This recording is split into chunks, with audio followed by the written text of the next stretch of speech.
Been some big news today, actually, and what started off on a quiet one has escalated quickly, I think it's fair to say. Now, there's been murmurings around Jordan Henderson and potential interest from Saudi Arabia for a little while, but I think it's fair to say they got ramped up several notches this morning with the people that were talking about it. Chris Bascom, Ian Doyle of your parish, of course, as well, and your colleague reported on it, and he said that the interest from Saudi Arabia has grown. So before we go into sort of the finer details of the report, I wanted to ask you, Jordan Henderson, 33 years old, captain of Liverpool Football Club, 2 years left on his current deal. Have you been surprised that this is even a topic of discussion? Because, like I say, he's been so integral to our success down the years. He's been absolutely pivotal to it. So have you been surprised by it? Or, given the calibre of football that we're talking about, given the names that have already gone to Saudi Arabia, and given that Steven Gerrard's out there, does it kind of fit? Yeah, I suppose you can look at it in both ways, really. I am a bit surprised that the Liverpool captain is being talked about as kind of slinking off into the sunset after 12 years of service on the back of a really poor collective season, really. I thought maybe Henderson would, certainly from the social media activity last week, he looks like he's, ready to fight for the Cruiserweight title, doesn't he? He really putting out a bit of a message there that he's ready to go again and bounce back after a disappointing season. From a personal perspective, probably stronger competition for a place in midfield as maybe ever has been during his time at Liverpool, certainly in the last sort of 4 or 5 years. So yeah, I'm a little bit surprised it's coming out the way it has. But on the flip side, you're looking at what clubs in Saudi Arabia are looking to do. They've obviously got Cristiano Ronaldo over there, Karim Benzema, N'Golo Kante, Ruben Neves. The list is growing, isn't it? And when you've got that kind of ambitious project, should we say, as a kind of collective. Fair to say that Saudi Arabia is looking to invest significantly in its national league and build. Maybe it isn't so much of a surprise that they're looking at the Liverpool captain and thinking he's attainable as well. So I can see both sides of it, but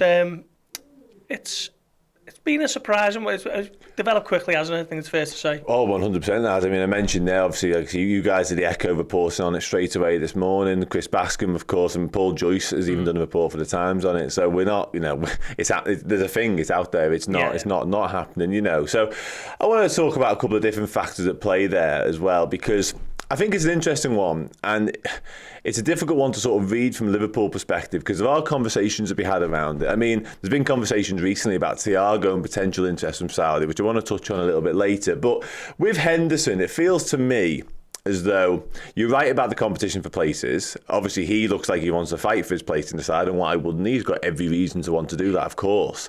But it feels from sort of a hierarchy perspective, like the likes of your Mike Gordons for this world, and FSG, moreover, will be looking at this situation and going, if we could get a little bit of cash through the door for someone like a Henderson, or indeed a Thiago, why wouldn't we? Whereas a Jurgen Klopp will be looking at it going, absolutely no way. Is that fair to say? I think so. I mean, certainly with the Thiago situation, you could see someone like Matt Gordon thinking taking 20 million this summer is perfect for a player who's 32. I think Henderson, that might weigh a little bit more heavily just because of his status as a club legend, his status as the captain of the club and someone who's led the club for the last, 8 years now, is it? Been at the club for 12. So that's an interesting one. I'm wondering whether is Henderson prepared to knuckle down, fight for his place, show that he's got another good season in him, or whether he's thinking the squad now is kind of preparing for a new era, certainly reducing the age, the overall age of the squad with the additions of McAllister and Szoboszlai, 24 and 22, obviously looking at Lavia and Colwell who are 19 and 20, so a little bit of a new era coming at Liverpool, and is Henderson thinking perhaps my time has come and gone?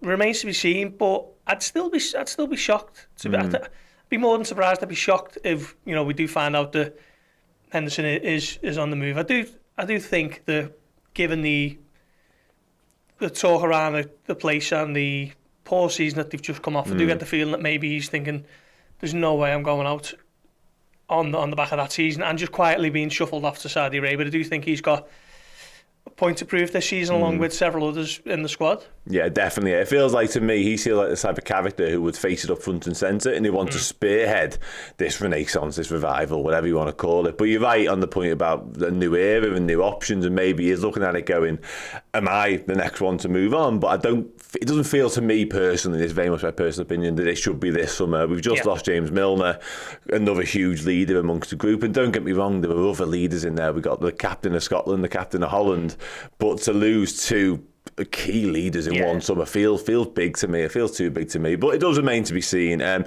aware of a different sort of reports going on social media wise. I know Ben Jacobs, somebody I've spoken to quite a few times, is saying the move to Al Ettifaq doesn't feel like it is on the cards this summer, but again, remains to be seen. There's actually other clubs involved in this now. The report from yourselves at the Echo said there's different clubs looking at him, as well as the one Gerrard's just gone to, of course. But I wanted to pick up on something. Everyone said this morning that we're facing a decision over his Anfield future, and it's going to be by the end of this week. How important is it, whether it be a yes or a no, to sticking at Liverpool, we get clarity on this? Because like we've said, Liverpool captain, we shouldn't be, 3 days out from going to Germany for pre-season. Should we really be sitting there even having this conversation about Jordan Henderson? It feels to me like we need some definitive this or that. Yeah, no, I'd agree with that. I think Klopp's always kind of said, he signs almost an informal one-year contract with his players at the start of each summer, and you give your all to that project for a year, and then you assess it 12 months down the line, and if you want to go, he's happy to kind of pave the way for that, but it's got to be done early. So I think this is where they did this idea that it's now or never has come from. Obviously, it's not how it works. If Henderson absolutely made it clear he wanted to move in the middle of August, Liverpool's hands might be tied there, and they might be forced into a move. But I think ideally, it's what is the situation? Are you staying or are you going? And I just can't foresee an event where Henderson just quietly shuffles off. After everything he's given to the club, after all he's done, and whatever else. And also, as well, the elephant in the room is the fact that he's a huge ambassador of the Rainbow Laces campaign, isn't he? Which flies in the face of everything that is what Saudi Arabia stand for. It's a place where same-sex marriages are illegal, and Henderson's been a huge advocate of the Rainbow Laces campaign. So that to me doesn't tally up. It's either or, and I think Neil Jones said on this show recently, didn't he, that if that was to happen, Henderson might owe an explanation, and I think that would be fair to say. So that's another element that makes you think I'd still be shocked if he does move to summer. No, I absolutely agree with you on that. And it doesn't, there's many reasons it doesn't feel like the right time, the right place, or the right fit, and that is most certainly among them. Just sort of on what we know, I suppose, on the deal. Obviously, like I say, you guys at the Echo have been covering it, and you did report that a number of clubs are now potentially interested in Jordan Henderson's services. And it also says there's been no official interest yet, but it's the kind of waiting, it feels like, for Henderson to sort of play his hand and say, I am keen on the move. So just around the deal and the details of a potential deal, what's your understanding of the situation? With Henderson? Yeah.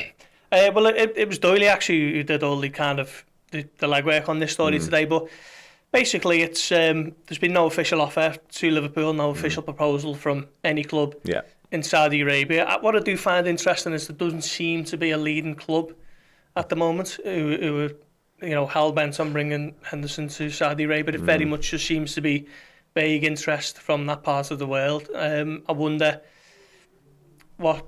is there something perhaps going on behind the scenes where his agency are maybe angling for this, that, or the other? I don't know.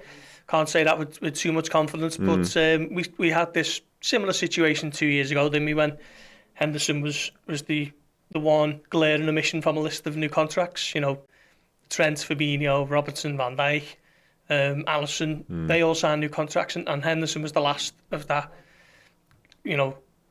collection of players to sign a new deal. And there was talk about Atletico Madrid and Paris Saint-Germain, and in the end it was all wrapped up without too much of a fuss once that came out. So is this something similar?